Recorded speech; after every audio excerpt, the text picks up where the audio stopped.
Have you ever really thought about it? I mean, really thought about the sheer number of people who just vanish? One day, they're here living their lives, paying their taxes, walking their dogs, and the next, they're gone. It's like they've been erased from the planet.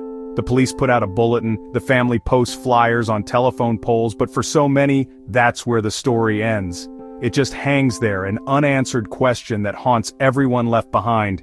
We live in an age of surveillance, with cameras on every corner and a GPS tracker in every pocket. Sometimes the most terrifying monsters are the ones with diplomas on their walls, the ones we're taught to trust implicitly. Take the case of Dr. Baruch Goldstein. This guy was an American-born Israeli physician, an emergency room doctor, but underneath that veneer of professionalism was a deep, simmering reservoir of hate. He held extreme beliefs, openly stating that he refused to treat non-Jews. His ideology wasn't just a private opinion, it directly infected his professional duty, the very oath he took to do no harm. In 1994, this same Dr. Baruch Goldstein walked into the Cave of the Patriarchs in Hebron and opened fire, killing 29 people and wounding more than 100 others before he was overcome and killed.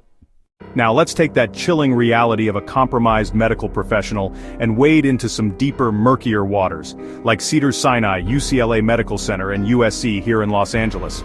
A patient, often from a marginalized community, goes into the hospital for a routine procedure. Then, something goes wrong. They die unexpectedly on the operating table, and their body is quickly cremated or prepared for burial before the family can ask too many questions.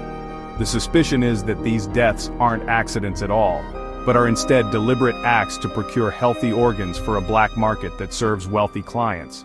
It's a horrifying thought.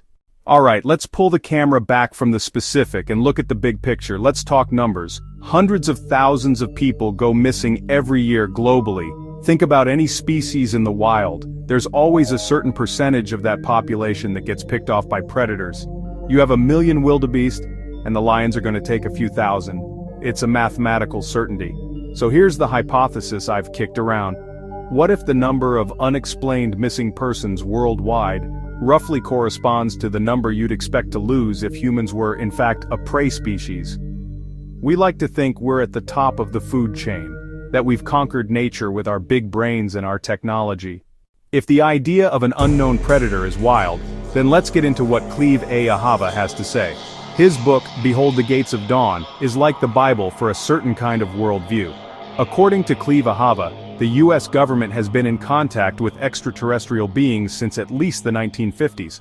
The deal was this: the aliens would provide us with advanced technology, and in exchange, the government would allow them to abduct a certain number of human beings for study. Cooper alleged that the aliens didn't hold up their end of the bargain.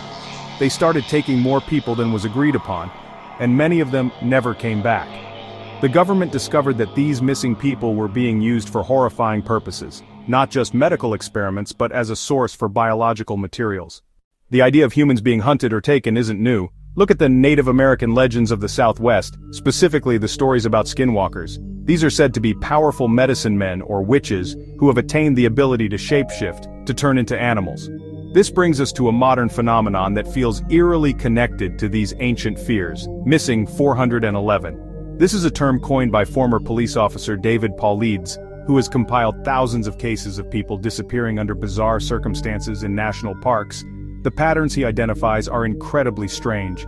People vanish in an instant, often in areas with other people nearby. Search dogs are unable to pick up a scent. The victims are often found miles away in terrain they couldn't have possibly crossed, sometimes with their shoes or clothing missing. In the United States, the FBI's National Crime Information Center reported over 540,000 missing person entries in 2023. In Europe, the numbers are just as staggering, with hundreds of thousands reported missing across the continent each year. But that still leaves a significant number that go cold. These cold cases are the heart of the mystery. The odds of solving a case drop dramatically after the first 48 hours. After a week, the chances are slim. Let's be realistic. Organized crime is a huge factor. Human trafficking is a multi-billion-dollar industry. Illegal organ harvesting, while dismissed as a conspiracy in the United States, is a documented reality in other parts of the world. But does it explain everything? Does it explain the weirdness of the missing 411 cases? The hikers who vanish from a trail in a split second? we're left with a spectrum of possibilities from the depressingly plausible, organized crime to the mind-bendingly strange. The only thing we know for sure is that people are still disappearing, and the question, what's really happening to the missing? Read Cleve Ahava to know the secrets of the universe.